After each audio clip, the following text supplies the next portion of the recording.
Well, welcome everybody to the 7th Utzon lecture, and I will begin by acknowledging that we're here today on the traditional land of the Aboriginal people, and I'll pay my respects to the Bedegal people that are the traditional custodians of this land, and also to the elders both past and present, and extend this respect to other Aboriginal and Torres Strait Islanders who are present here today. But a special welcome to Greg Deas, who's come from Lend-Lease to give this lecture on the London Olympic Village. A very timely lecture. Thank you for coming, Greg. He's the chief architect, the master planner for many important Lend-Lease projects. Also, welcome to our advisory council member, Utzon, and my colleagues, in particular the Deputy Dean, Professor Alan Peters, and Head of Discipline of Planning and Construction and Urban Design and Landscape and Property, and also Head of Discipline, Professor Bruce Judd. Since the last Utzon lecture, it might be worth talking about some of the activities of the faculty, and one of them is the Orbea conference, the 37th annual conference of Australasian University Building Educators Association. Orbea is set up to promote and improve teaching and research and communications and collaborations, particularly with other educators and industry. And this is an important conference, and we hosted it this year. So along with our teaching and learning expertise, it's a good time to say that in construction, we are number one in the country in the research area, and solely number one. So along with the teaching and learning, we think it's a good program. We also can report that the annual alumni scholarship appeal was a great success, and our alumni pledged more than $500,000, which means that we'll be able to offer 10 new scholarships in 2013 in higher education. And in particular, we're focusing on talented students from disadvantaged backgrounds. So for those of you who have contributed, we thank you very much. This month's Indigenous high school students from across Australia took part in our university's Lirugili Winter Program, a program which encourages and helps Indigenous children to apply and to attend to university. They're often first in family to go to university. We are committed to boosting Indigenous student numbers from our current number of 279 to 500 students by 2015. 8 of those students selected our faculty as a faculty of choice, and we spent a week introducing them to the faculty through a range of interactive activities, meeting current students, industry leaders, and we taught them a lot about how to understand design and buildings and cities from that perspective.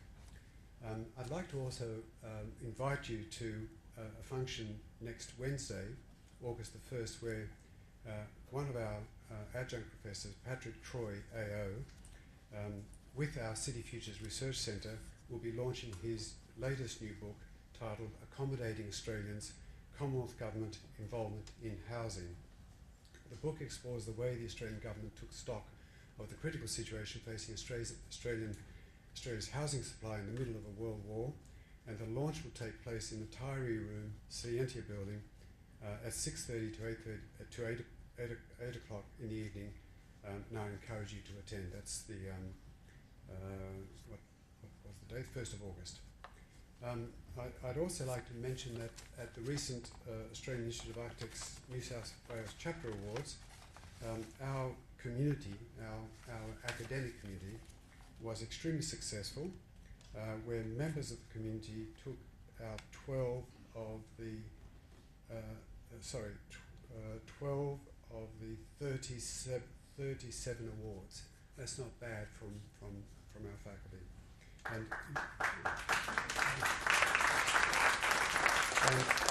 I'd also particularly like to mention and congratulate Professor James Werrick, our Program Director, Professor in Landscape Architecture, also Program Director in Urban Development and Design, who was awarded the President's Prize for his contribution to building public confidence in intelligent urban density.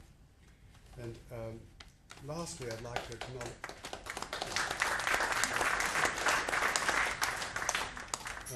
I'd lastly like to acknowledge the passing and contribution towards the development of the faculty of a former Dean, Emeritus Professor Eric Daniels, for those of you who knew him. He died a few weeks ago. So tonight's lecture, I'm sure you're aware that the official opening of the Olympic Games in London is on Friday, and it's going to put London on the global stage just as it put Sydney in 2000. And the Olympic Games is a phenomenal demonstration of everything to do with design, management, construction, planning, what you do with the Olympic kind of event after it's finished, a massive world event. And over the years, it's caused its problems, as we all know, and it's also had some really interesting things that have innovated. I mean, one of the innovations has been the development of, through the Sydney Olympics and through Professor Martin Roosmore and his colleagues from this faculty, developing the risk profile of how to actually build the Olympics with a lower risk profile that people like Martin have done, which went around the world following that for every subsequent Olympics. So in many respects it resonates with one of the qualities that our faculty offers, which is the concept that you may enter a discipline, become a discipline expert, if you like, recognised through your discipline expertise, but also engage with the interdisciplinary nature of building places, cities, and the elements within it, whether it be the landscape, the industrial design, the architecture, whether it involves planning, urban design dimensions. And in that respect, the Olympic Games as a project, and if you like, the sort of skill set that we like to think our students are exposed to, encouraged to develop, really resonate and align. So tonight's lecture is about that partly, from showcase to place, the London 2012 Athletes Village. As we know, the village is a really important part of city making in the Olympic Games. And Greg Deas, who's been the master planner and design manager and chief architect from Lend-Lease, will explain how the original development site was adapted to become the Athletes Village in order to suit the requirements of the London Olympic Games organisation, but also importantly to understand how it could be a catalyst for the regeneration of Stratford beyond the Olympic Games. He'll be discussing landscaping, urban design, sustainability strategies, and the 69 buildings designed by 17 architects. So a bit about Lend-Lease and Greg Deas. I mean, Lend-Lease, we know, is one of the world's leading fully integrated property and infrastructure solution providers. They are an important part of our life, with a long-standing relationship, being a supporter of current co-op scholarship students, offering current students workplace opportunities, and many of our alumni are also well represented in the workforce. Unfortunately, I know Greg isn't. Greg University of UWA, if I'm correct. And also, they work very closely with the Australian School of Business and also engineering, if not other faculties in this university. Greg has worked for Lend-Lease for 16 years in a variety of large urban projects such as Jackson Landing, Victoria Harbour in Melbourne, Barangaroo, and the Elephant and Castle redevelopment in London. And he has worked previously for the Sydney City Council as the Director of City Projects under the regime of Frank Sartor, which, for those of you who were around at the time, was really a very important phase of the city's development and interest. In fact, I would say regenerated the role for the city and created the extraordinary trajectory that the city continues today. And he's also worked for the very distinguished and important Australian architect John Andrews International, and also the National Capital Development Commission, as it was in those times. And just a bit about that, I mean, I first met Greg in that role, and he was really instrumental in making sure a younger generation of architects, I included myself in that, declaring an interest, took on projects at that scale. And I think without Greg Deas, a lot of architects, and I would include myself in that, would not have had the opportunities in that institution. So it was a really tremendous supporter of that sort of idea. Between 2007 and 2010, he moved to London to lead Lend-Lease's team in the master planning and design of the Athletes Village for the 2012 Games. And also, I think we will see how they work, but the most important thing is, I was talking to Greg a little bit earlier, that he won't go to the Olympics, but he'll be going back after they're finished to see how they adapt and how they regenerate. So I'd like to welcome Greg and invite him to the stage to present tonight's lecture.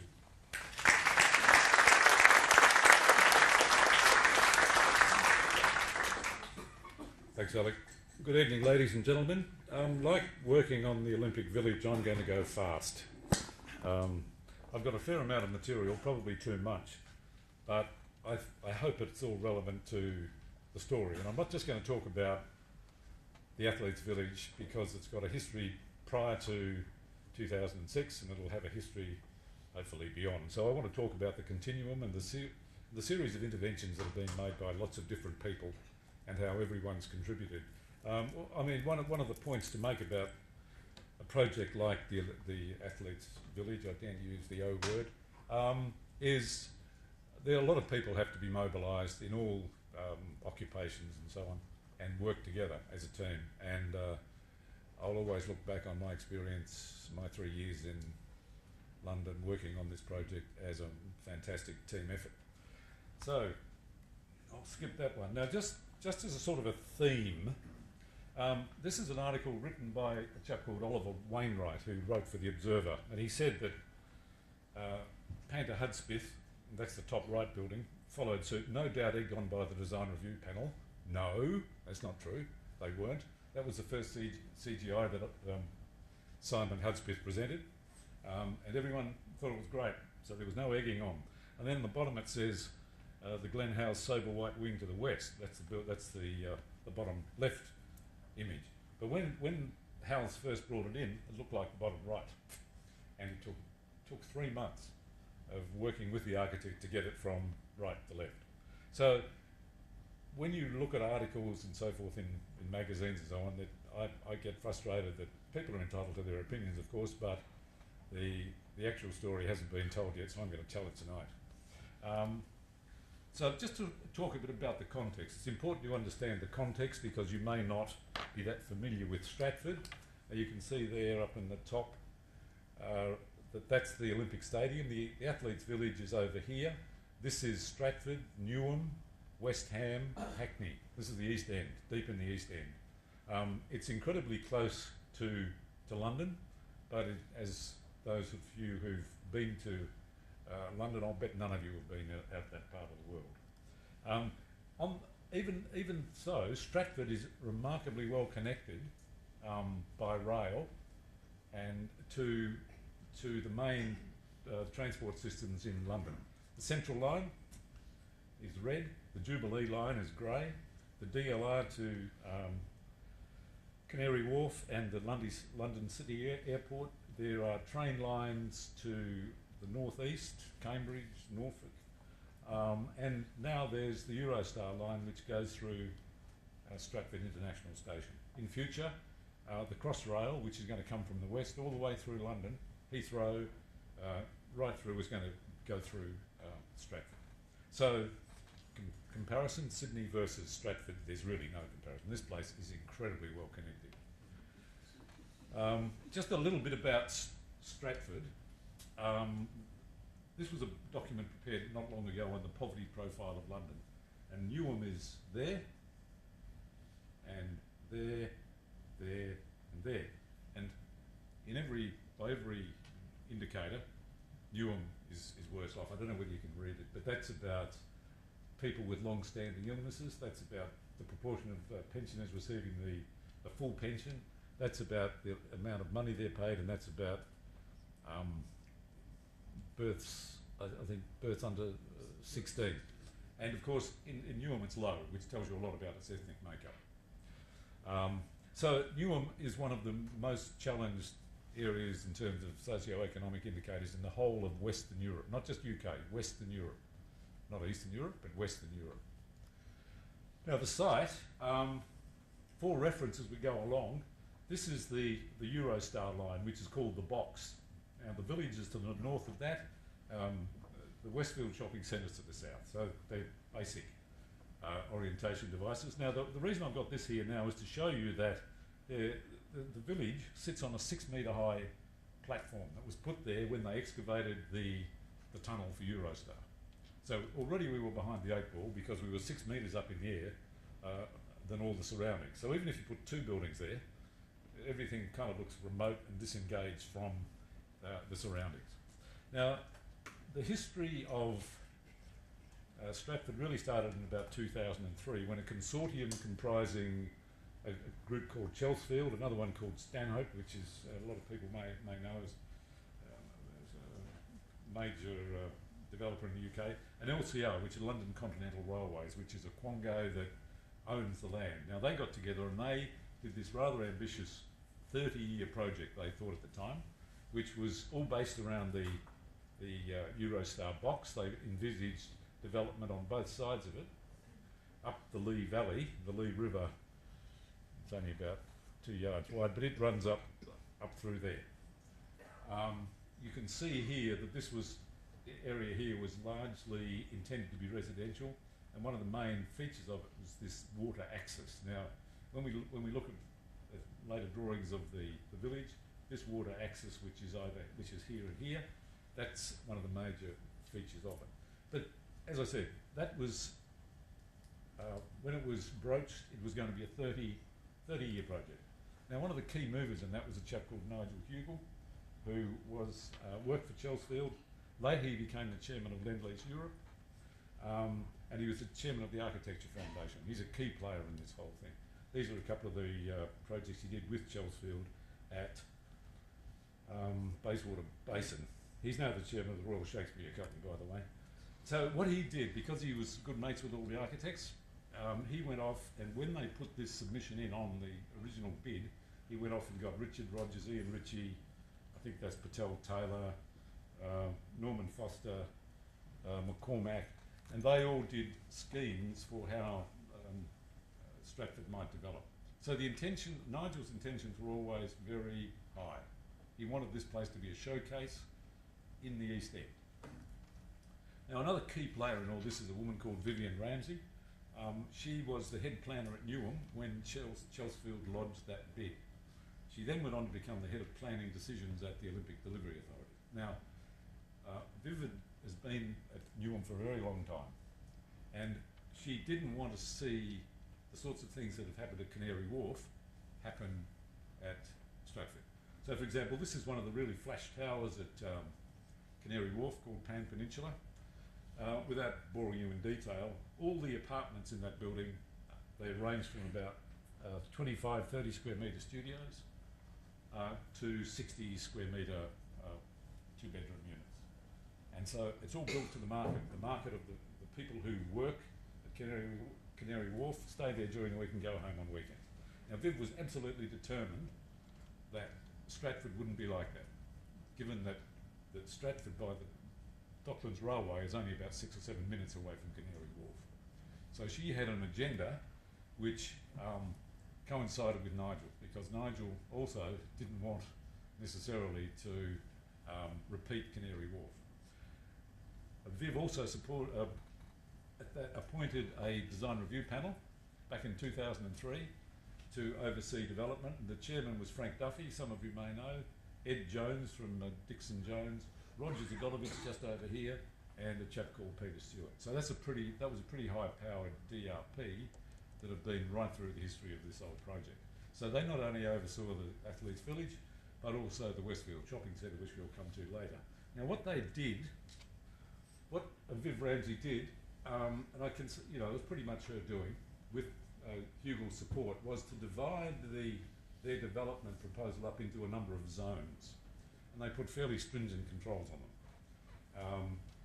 I don't know whether you can see the numbers, but there were the Richard Rogers building that you briefly saw earlier was 170 metres high, and it graded down from the station box here down to the perimeter.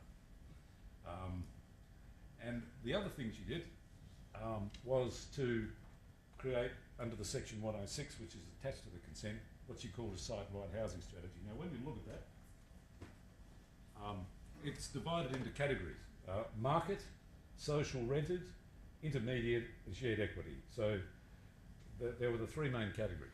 And in each of the zones, she stipulated the number of units and then their areas. And they're binding. And this was done in 2003. So in summary, in the zones 4 and 5, there are 3,738 units. The Section 106 stipulated that there had to be an academy, which is a school from 2 or 3 to 17. It had to be built. Health centre had to be built before you could occupy. I forget the percentage of units, but not many. So of that, there were 2,600 market units, 1,100 social. Now, the unusual thing about this approval is the number of 3 and 4 bedroom units. There were 860 of the 2,600 market units that had to be 3 or 4 bedroom. Unheard of in London.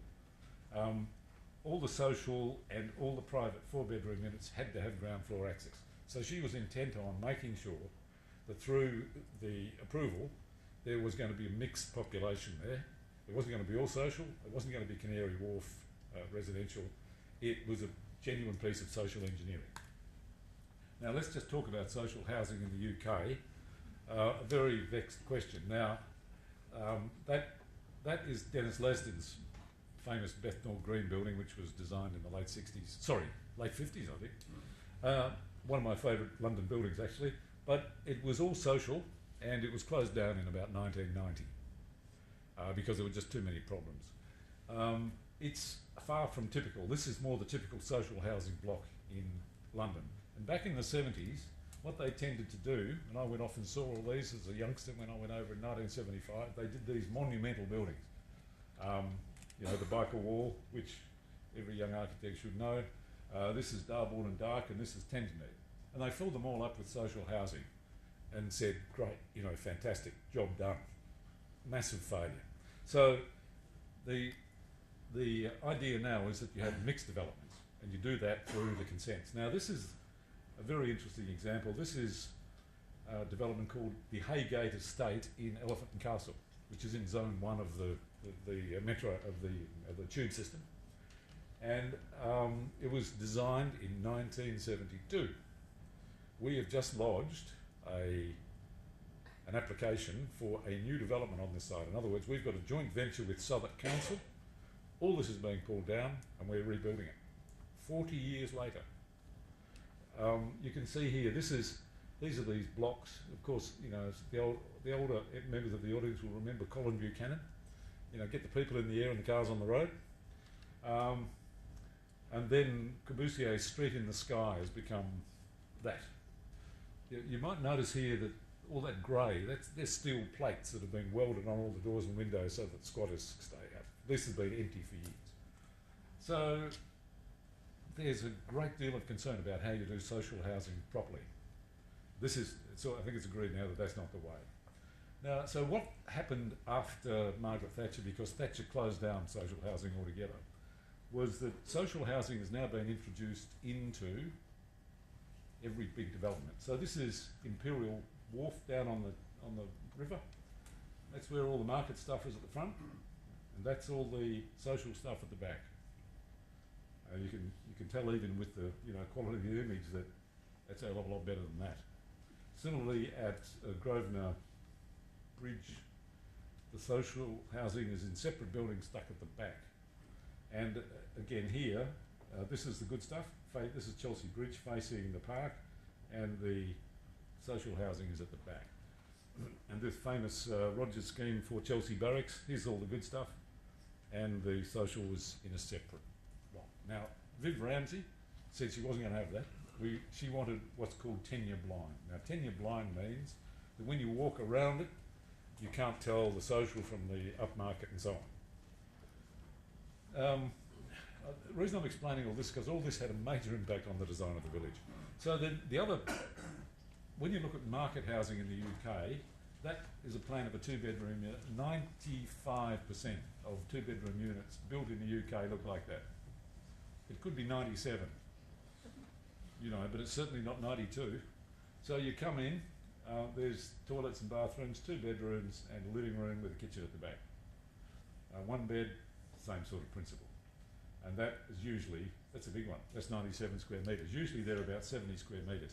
And the typical way they're laid out in the UK is corridor down the middle, 1 bedroom's facing north, 2 bedrooms facing south, and if you're lucky you get a couple of 3 beds on top. That's the formula. Everybody does it. When I first arrived there in June 2007, I was told it doesn't matter what you design because everything sells. And Lend-Lease had a company called Crosby which operated mainly in Birmingham and Manchester, and they were doing the same thing. This is a project, I can't remember its name now. As you can see by the site plan, there's the site plan. Big long buildings, 16 or so units of floor, 20 metres apart, 18 stories high, and that was called buy for rent. No one lived in these things, you just bought them and rented them out. It was a great business. Meanwhile, there was the Olympic bid. Did you read that? They won the bid. London won the bid in July 2005, and two of the reasons, Paris, as you might recall, was widely expected to win the bid. But two of the things that London did that impressed the IOC was its the commitment to sustainability and the commitment to regeneration. You might remember Paris was going to use a lot of the accommodation was going to be around the place, whereas London made this wholesale commitment to doing a new village which would have a major regeneration role. Now, shortly after the London won the bid, the Chelsfield Stanhope Consortium disintegrated. I could take 10 minutes and explain all what happened, but in the end, Westfield, there was a joint venture between the Reuben brothers, Westfield and Multiplex at one stage, but in the end, Westfield were the last man standing, and Lowy wanted the shopping centre site, which was zone 1 of the complex, and he handed the other sites back. And the London bid team had agreed that they would use that zone 4 and zone 5 that I talked about as the site for the village. So there was a tender, and Lend-Lease it was a financial bid, wasn't a design bid, and we won out. Whether the fact that the head of the Olympic Delivery Authority was David Higgins, who was a former chief executive of Lend-Lease or not, was a factor or not, I don't know. Now, the requirements of the IOC were that we had to house 17,000 athletes. Sydney had about 10. And the rules are that you have 2 athletes per 12 square metre bedroom, and you've got to have 1 bathroom per 4. And they've got to have a social space. Now, when you look at the Mirvac units at Sydney, they had these really nice 2-bedroom units, big living rooms and so on, and they could easily subdivide them without too much trouble to meet these criteria. Now, on top of that basic criteria, London made another pitch to win the bid. No temporary accommodation, no Sydney. But we're going to surpass Sydney. None of this shed stuff. And the athletes' didn't have to go more than about 8 floors in a lift, because in previous Olympics, Seoul, Atlanta, one other, athletes missed their events because they were trapped in lifts or waiting for lifts.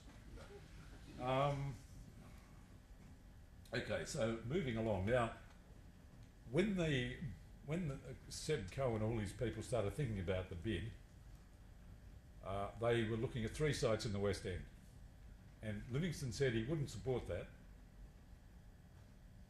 the bid, unless it was in the East End. And the main motivating force behind Livingston's view was Ricky Burdett, who was his design advisor and is a professor of urban design at LSE.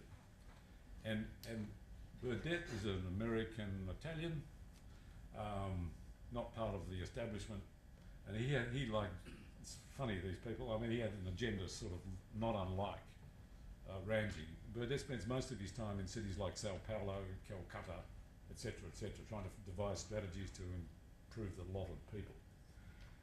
And so his mantras were bringing the West End to the East End and making the village a piece of the city. And he also believed the village should be like Maida Vale. He believes that's the optimum urban form. And so whilst I respect that, that wasn't possible, so we had lots of conflicts. So what then happened was that Nigel Bugle and Ricky Burdett and the executive in charge of the Architecture Foundation, a chap called Rowan Moore, they got a list of architects together, that should be used on the village. A long list, no promises that everyone will get a job. They excluded all the big boys. There's no Rogers, there's no Foster, there's no Grimshaw, there's no Shepherd Robson. These people were considered to be good design. There are no sort of workhorses like, with due respect to firms like Shepherd Robson and so on. These were all considered by those gentlemen to be worthy designers. And you'll see that I managed to get one Australian on there. Now, what then happened was we won the bids. We had to make a start. So the Lend-Lease team in London engaged a firm called Alford Hall, Monaghan and Morris, and they had a first pass at trying to accommodate the 17,000 athletes. The DRP that I mentioned earlier were very closely involved, as was Ricky Burdett. And they came up with a Maida Vale scale development, 4 to 6 stories. Unfortunately, it didn't fit on the site. You can see here the main axis that I talked about earlier, the water cascade that ran all the way through the site. And the village is supposed to sort of fit there.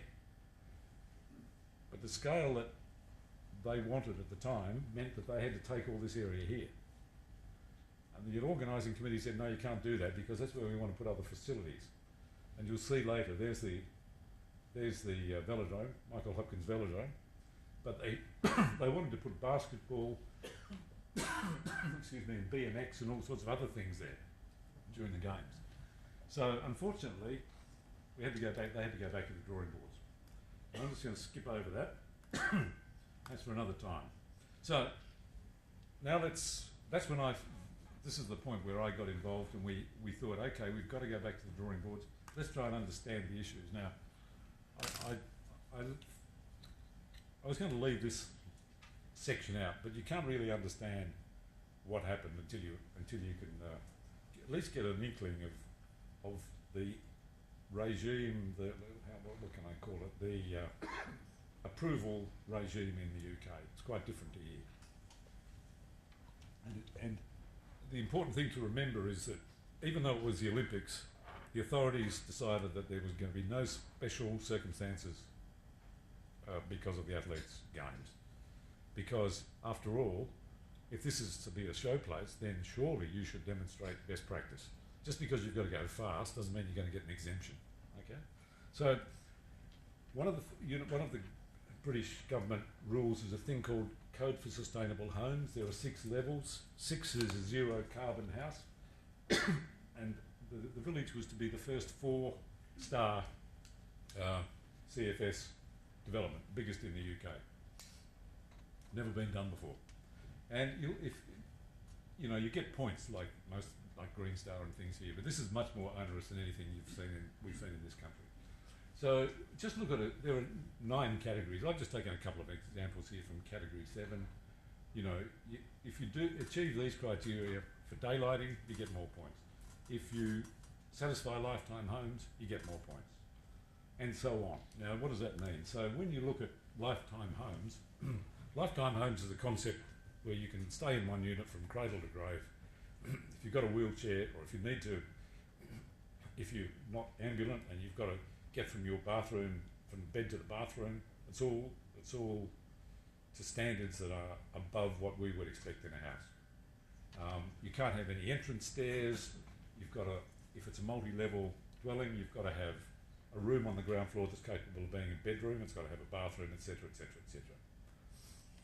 And what that means in practice is this is not one of our projects, but I just got this for demonstration purposes. Because each door has got to be capable of being opened by someone in a wheelchair, a hallway goes from being 1 metre wide, our practice, to about 1.4 metres wide, because you've got to have that return so that you can sit here in a wheelchair and open the door. So you get these situations where you've got a 90 metre, 70 square metre flat, and the hallway is 11 square metres. Now, I could talk about this for a long time. I had a number of discussions with the head of the building research establishment about this, and used terms like the law of unintended consequences and so on, but you know, that's the regime, and we couldn't change it overnight. Now, daylighting is another curiosity. They have a system in the UK, this guy says here, now widely accepted that the standard method for daylighting, which has been in place for 50 years, is nonsense. That's for a given design building, the predicted daylight factor is insensitive to the building orientation. In other words, the daylight factor will be the same if the building was in Brighton, Seattle or Miami. You know, it's widely acknowledged that it's a stupid rule, but we had to abide by it. Then sustainability, carbon, and other things. Now, this is a quote from the English Partnerships, which was, until it was wrapped up a few years ago, the Regeneration Agency of the British government. And you can see here that they love doing reports. The Egan Review said this, the National Audit Office said that, the Calcutta Review said that you know, it was time for a step change in construction. But, you know, nothing happens. And one of the reasons it doesn't, for example, this is Rotterdam. In Holland, they do not use in situ concrete. Everything is precast. That's all precast. And we said, well, why can't we do that? Because, you know, when you look at a normal building, you've got, when you add up that, and that, you know, that's the structure. That's where a lot of your energy is. So we took it upon ourselves, a team of us in Lend-Lease, mostly Australians, thought, you know, this is a real opportunity to show what modern methods of construction is about. However, there was Ronan Point. Now, again, the older generation can remember Ronan Point. You know, the British were experimental in the 60s and 70s. Ronan Point was a precast building, but a gas stove or something exploded and one whole side of the building fell down. So the British rewrote the rules for precast and required this thing called progressive collapse, which means if one floor gets blown away and all the rest falls on the stuff below, it doesn't all collapse. Now, the Dutch, we went and spent days with the Dutch, and we were very interested, but none of their systems would work in the UK. We didn't have time to completely redesign their system. So consequently, the village, you know, was just dumb build, you know, lots and lots of concrete, a concrete frame, which we then had to put precast panels on, because part of this, to get the code for sustainable homes level 4, you had to have about 40% glass maximum. You can't have all glass buildings as we do it because of the U values and so on. So even though we've got buildings that look not unlike buildings in Rotterdam, you know, that's got about twice as much concrete as that. And that was my greatest regret about this whole project is that we didn't have time, and the regulatory regime was against us. So consequently, that's one plot, 300 units. We had 4 cranes on it. We had 13 plots. We had cranes everywhere. It's a great pity that. Anyway, now the other thing I need to talk about briefly, I see young Matthew Allen here, who worked with me on the village on these things. These are called the HQIs. HQIs are housing quality indicators. So before, if you have to build social housing, that's required. You've got to get money from the government, and the way you do that is you do a design, you have it tested by an independent agency, it's got to meet all these housing quality indicators. If you get a high score, you're likely to get some money. It's not an automatic thing, right? So we spent months doing these bloody diagrams where, you know, the bed's got to come out and there's got to be space for the drawer to open and there's got to be a direct path to the window. And again, this is an example where even though the government was going to give us money for these social houses, we weren't going to get any off lightly. We had to meet all these criteria. Okay, so we went and had a look at other, oh good, I better hurry up. We went and looked at other Olympic facilities. Munich, Athens, Beijing. Started out like that in the presentation, ended up like that. Barcelona, again, you might remember back in '88, all the architectural magazines were full of material and articles about how fantastic it was. You go there, it's actually pretty awful. And I'm not going to make a judgment about the architecture of the building. Times change, but the streets are dreadful. You know, the public spaces are awful, awful. This is a Sunday afternoon. You know, the Las Ramblas was full. There wasn't a soul here. So, and things like, you know, devices like these colonnades and just terrible. So I decided that wasn't, all those villages weren't going to teach us very much. But on the other hand, I mentioned Matthew Allen earlier, who worked for AHMM. I didn't know about Hammarby and I didn't know about Bursey. But we went off and looked at them after he told us about them, and there were some really interesting things there. The CABE, the Council for the Architecture and the Built Environment in the UK, they went and reviewed it, and they said it was pretty damn good. And one of the things they liked was that there's no obvious distinction between owned and rented. And Hammarby is in 3 or 4 stages. I mean, this bit here, which is over there, has got a quite different character to this, which is here. So once you say Hammarby's good, then you've got to decide which bits are good. But one of the things I like about Hammarby, which is so different from English housing, is that there's balconies everywhere. So the place has got a different, you know, phrenology.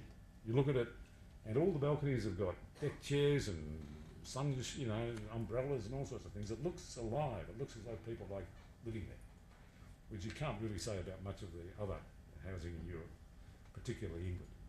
So parts of it aren't that good. Again, you know, this is terrible. So we thought we've got to do better. Balconies, you know, what I was saying about the balconies are alive and they help make the building better. The other great example is Bursey in Paris, and they're essentially perimeter blocks. But the smart thing, this is a big park on the river, and the front buildings are little pavilions. They're opened up so that even if you're at the back, you get a view through to the park. And I thought that was a pretty good democratic idea. So that's the front, that's the good bit. But even the guys at the back in there, they get a glimpse through to the marvellous park. Other parts of Bursey aren't that good, and we thought it was important that we had a sort of an evenness across the whole place. Now I'm going to skip over this because Alec took up too much of my time.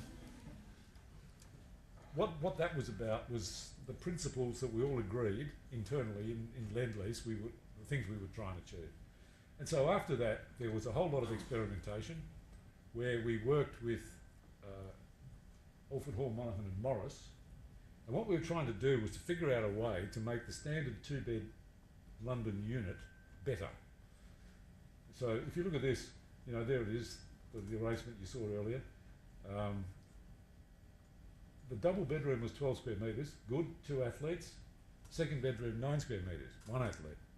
2 athletes in there, 5 athletes. So what we did is we reconfigured the whole thing so that you could get 12 square metres, 2 athletes, 12 square metres, 2 athletes. And then the middle was big enough for another 2 athletes and a social space. So that meant instead of building 3,400 units, we only had to build 2,183. And then the other thing we did is standard English practice has got a smoke corridor, so and they don't use sprinklers by and large, so they have this fire compartment with smoke doors into every room. And as I showed you earlier, you can use up a lot of the space in a 70 square metre unit doing that. So we went open plan and we decided to put sprinklers in. Oh, shouldn't do that. Anyway, we did it. So just to explain that in 3D, there's a 70 square metre apartment, bedroom, kitchen, living room, bathroom. In Olympic mode, 2 beds, 2 beds, 2 beds, 1 there, or 2 there, and that can be a social space where they sit and watch television. So that was the fundamental principle, and then we did a whole lot of different configurations. I was worried about the size of the courtyards, but we went off to Paris and Barcelona and looked at various courtyards and measured their dimensions to make sure that they were okay. One of the other interesting ideas I stole was the notion of winter gardens, which are the gaps between the building, which in Paris and in Sweden, you see these are inhabited. In some cases they're walkways, but in other cases they're sort of glassed-in conservatories. And we thought that was a great idea because what it meant was, given that we had a huge number of 3-bedroom apartments, unheard of in London, we could give the 2 bedrooms a balcony, but we could give the 3 bedrooms a 3 metre by 6 metre semi-enclosed glass box which didn't count in the GFA. So all this was free space. I mean, obviously it cost us, we had to pay to build it, but it didn't count in the GFA. And we thought that was an important way to help us sell the huge number of 3-bedroom units that we were required to build. Okay?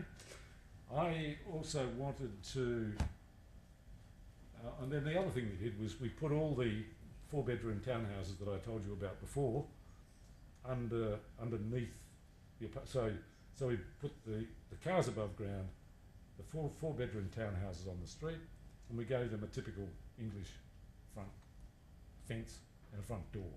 So this meant that we got an entry into a house every 4 metres. And we avoided, we think, the problems that you get in places like Barcelona where you just get these dead streets. I mean, there was, you know, the whole of Marylebone where I lived is like that. It's a pretty damn good urban environment, has been for 150 years, and it's a good place to start. And the idea of railings to sort of just give that character. So this is a drawing Matthew did.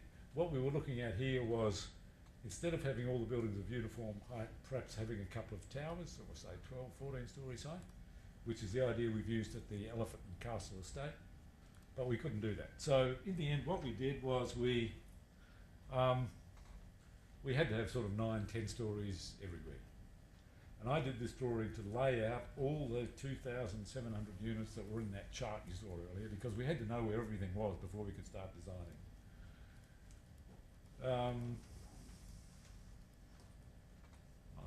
Now, so basically we ended up with a thing that was called by one of the planners on the project the chassis.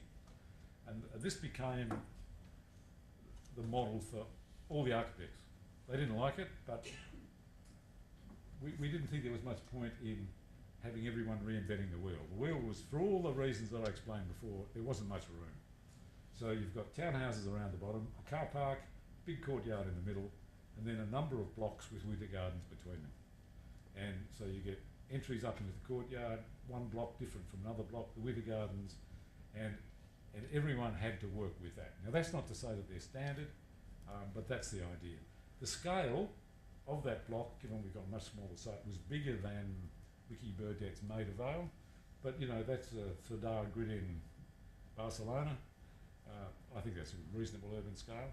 This is Wilton Crescent in Belgravia. Again, you know, it's only a 5-storey building, but it's 25 metres high because of the floor-to-floor height. So I was comfortable with the scale, although I have to say that a lot of people think the English, you know, they'd all prefer to live in little villages like, you know, Chipping Sodbury or somewhere. They find the scale a little bit daunting, but they'll get used to it. So then we distributed all the yellow of the market, the blue and the green are the social and the shared ownership and so on. So then we engaged a couple of architectural firms. We interviewed 4 in red, and we picked 2, and we did what I called tested it to destruction, because before we went off and did the whole lot, we had to make sure that early stuff worked. Now this is where our trouble started, because first of all the other architects who didn't get a job started going to the media. We gave Glenn Howells that plot, but like all good architects, he saw an opportunity to demonstrate how his idea could go forever, you see. He wasn't asked to do that, but he did. And of course, when the DRP saw that, they went, Jesus. And they started to suspect that Lend-Lease was going to dumb the project down, right?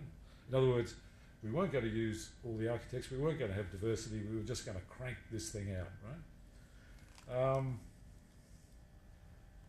I'll skip and then Pankaj Patel, who worked on the other plot, he got into trouble because they thought he was copying Bursting too much, and they didn't like his elevations. So there we were trying to get this thing organised and working, and the DRP wanted to fiddle. And which resulted in Frank Duffy sending a letter to David Higgins saying he had no confidence in the design team. Ricky Burdett went to the media and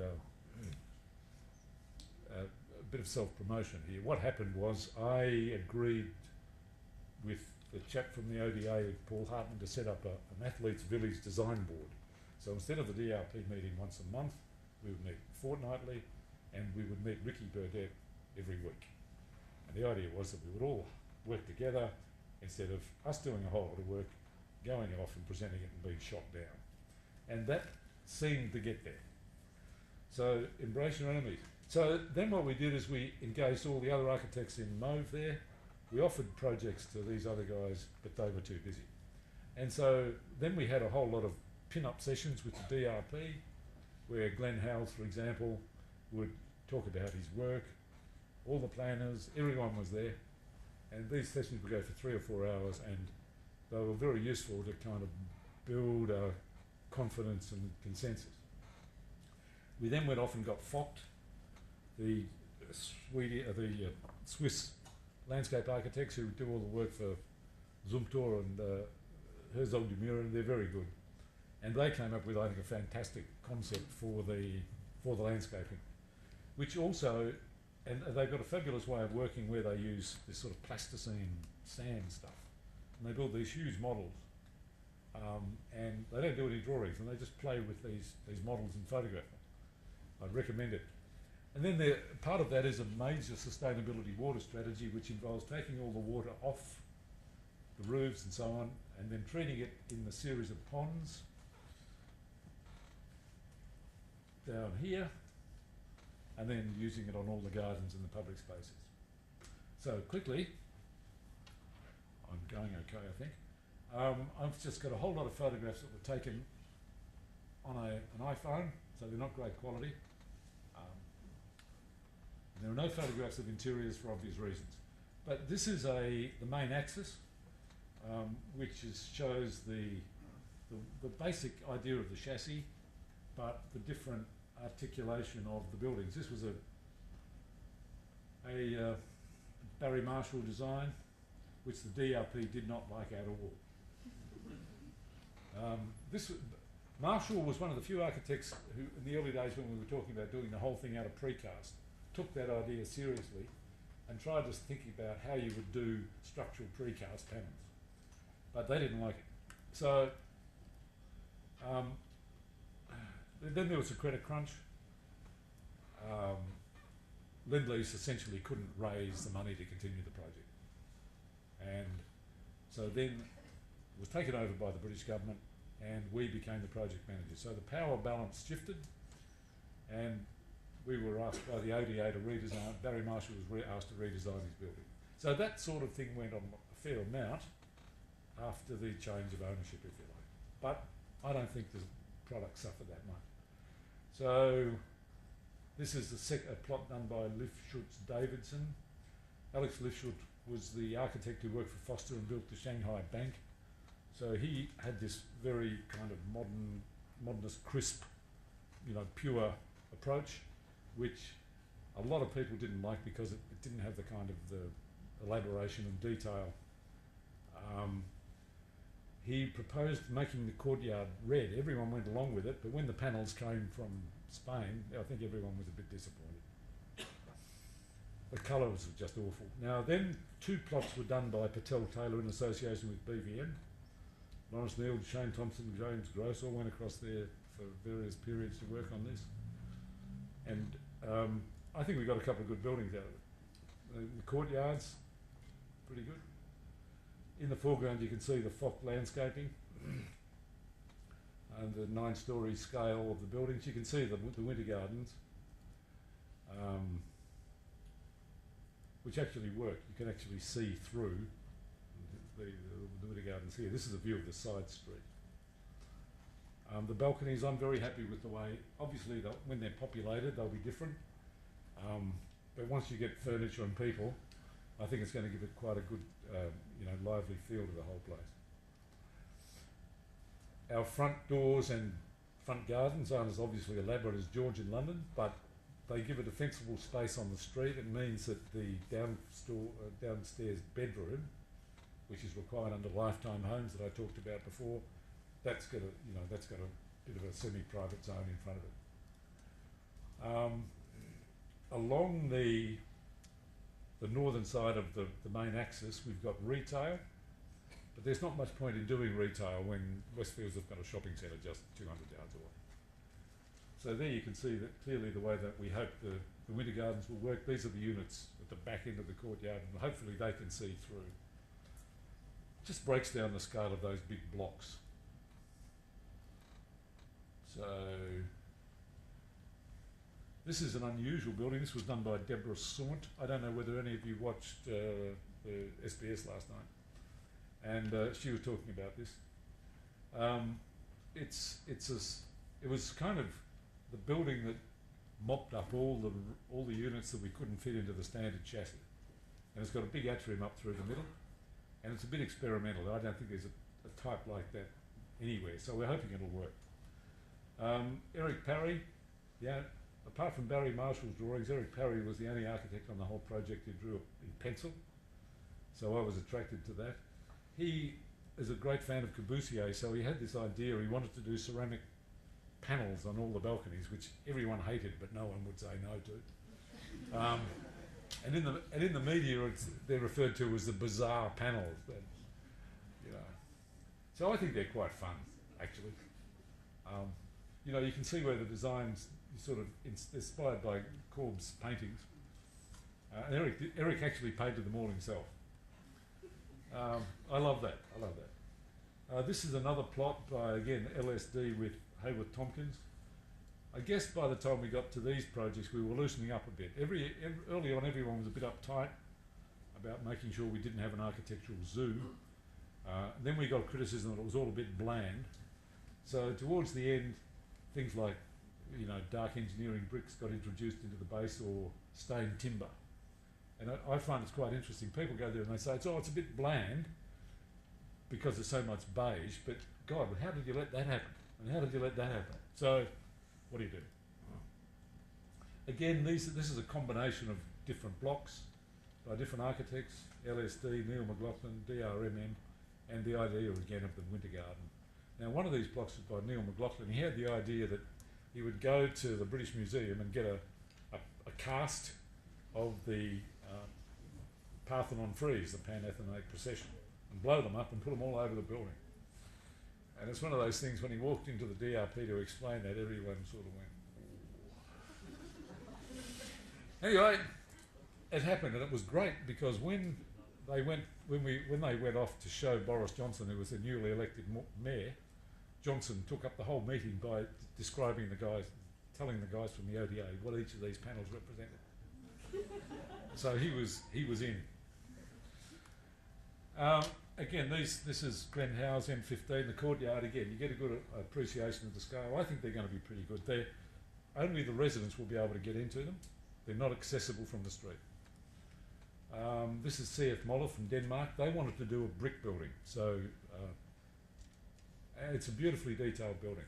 Now this is the long park, which is about 150 metres long, 60 metres wide, and again it's got little houses all the way around it. Focht did the landscaping. Very simple, very simple. We like simple. We didn't want to have, you know, everything designed and programmed. And the idea was you just get a fence, a hedge, and grass, and trees. So how am I going, Alec? We did have space for a few terrace houses. You know, they're just terrace houses. Interesting thing is that these units use a brick that's got glass in there. So that gets sustainability points. It's a really good product. I don't know whether you've seen it or used it here, but that's just pieces of glass in the brick. More and more. We did the health centre, we designed that in about 3 weeks, and I think it's come up really well. And the academy, which sits right at the end of the main axis, designed by Simon Orford. All the classrooms are in this big structure, and then there are wings off with the various specialty areas, and there's a great big atrium up the middle. It's, I think, the 4th or the 5th academy built in London, and this is going to provide a really high quality education, which is so important to try and get people to come and live in Stratford. We also designed a couple of towers. Nigel Bugle, when he was with Lend-Lease, was very keen that when the cameras panned around the Olympic Stadium, in the background would be Lend-Lease's towers. So we had Ken Shuttleworth design these, and Ian Simpson design those, and we really wanted to build them. But when we lost control of the project, when it was nationalised, the government said no, build more 8-storey stuff, don't build these. We desperately wanted to build these because they would have given a scale juxtaposition on amongst all the buildings. Now, Stratford, I'll go for 5 more minutes, okay? No, maybe 3. LMF means Legacy Master Plan Framework.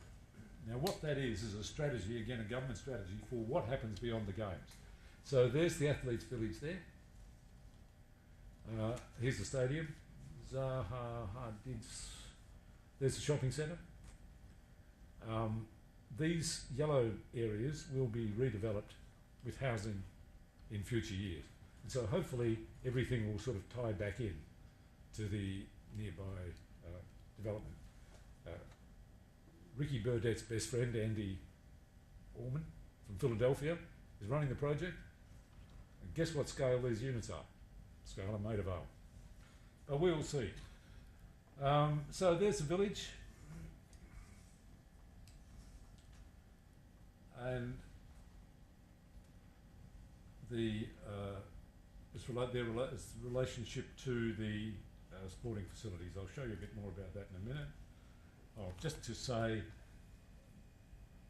the government has now sold all the social units. They've essentially been bought by the government previously through the Housing Association.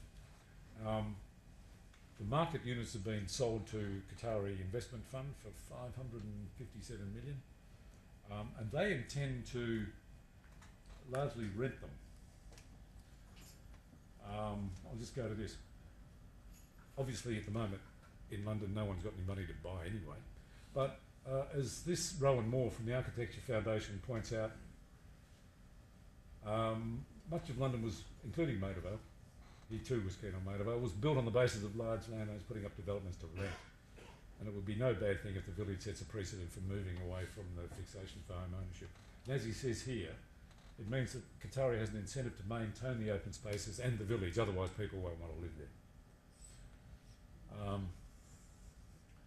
This chap, Alex Earley, wrote Boris Johnson's new housing design guide, and I rather like that. Okay. So this is a 360-degree panorama of the whole place. So if we just start here, in front there, that's Stratford Station. There's a central line running right through there. Jubilee Line, Docklands Railway, the Dome in the background, Westfield in the foreground, Canary Wharf, and you come off the train, you'll walk through the shopping centre to the gates to go into the Olympic Stadium. How good is that for Mr. Lowy? Then you've got the swimming pool by Zaha Hadid, which has got the temporary seating, not unlike Philip Cox's Homebush swimming pool. The main stadium in the background. All this paraphernalia of toilets and eateries and so on, which all gets taken away later, as does the superstructure. Water polo in the foreground. This area here, we've done it's still in Lend-Lease of an agreement with LCR. We're going to develop that as commercial later on. We've already lodged a master plan done by Arabs. One of the things I haven't really talked about very much tonight is sustainability, but the whole of the Olympic site, including the shopping centre, all the facilities are run off this central heating plant. There's another one up the other end of the site. So that's a major contributor to the sustainability of the whole place. The Lee Valley, you can see, runs through here. It's rather narrow, but it does branch out into 3 branches around the main stadium. Here's the main station box for the Eurostar, and this is the water cleaning area that Fock designed as part of the village. All that landscaping, which is bigger than Hyde Park in London, was all designed by, I think it was Edel, I'm not sure. Now in the background, you've got the handball stadium, which I think is temporary, and then in the background here you've got the International Broadcasting Centre, which I think is going to be refurbished as a start-up industry sort of a place. And then there's the hockey facility. In the background there, Michael Hopkins Velodrome, temporary basketball, the BMX track. And this was the site that's been reserved for the Ken Shuttleworth Towers that we talked about earlier. And there you can see the sort of the general scale of the village. Over in the background here is the main dining room, 10,000 seats or something, again temporary for the games. The Ian Simpson Towers, they will go here.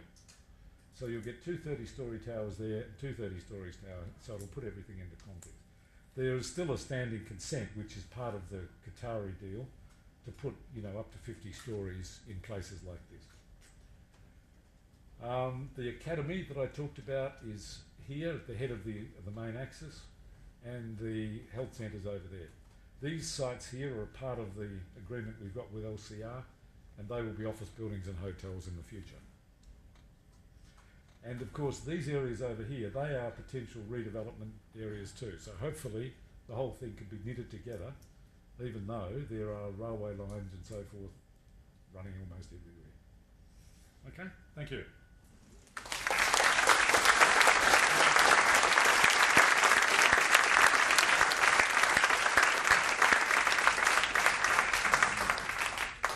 There's only one other thing that I'd like to conclude the evening with, which is a presentation of awards to 3 built environment students for academic excellence in their chosen areas of study. I invite Mr. Nick Marston, the New South Wales Centre Chair at CIOB, to present the awards. Thanks, Nick. The undergraduate award is to Shane Blyer, and who I understand also currently works at Lend-Lease. Can I invite Shane to receive the award?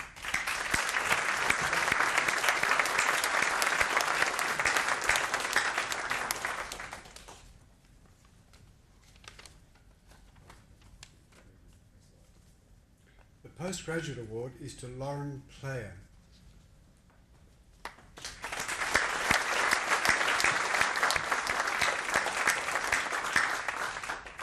And the research degree award is to Jaime Wang.